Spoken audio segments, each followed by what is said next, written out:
কাশ্মীরে সন্ত্রাসী হামলার ঘটনায় উত্তপ্ত পুরো ভারত, যে যেখান থেকে পারছে জানাচ্ছে প্রতিবাদ। এই ঘটনায় নতুন করে পাকিস্তানের সঙ্গে ভারতের সম্পর্কের অবনতি ঘটছে, যার আঁচ পড়েছে বলিউডেও। এমন পরিস্থিতিতে এক্স হ্যান্ডেলে একটি পোস্ট করে সমালোচনার মুখে পড়েছেন লোকসঙ্গীত শিল্পী নেহা সিং রাঠোর।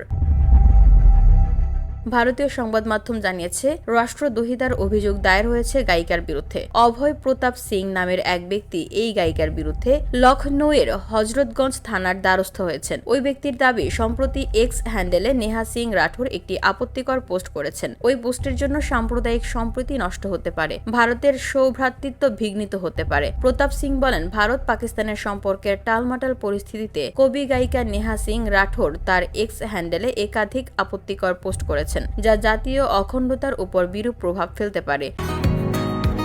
বসুন্ধরা, উত্তরা, বনশ্রী, কুড়িল ও বাড্ডা সহ রাজধানীর বিভিন্ন স্থানে অভিজাত ও অত্যাধুনিক মানের ফ্ল্যাট কেনার এক নির্ভরযোগ্য প্রতিষ্ঠান প্লেজেন্ট প্রপার্টিজ লিমিটেড।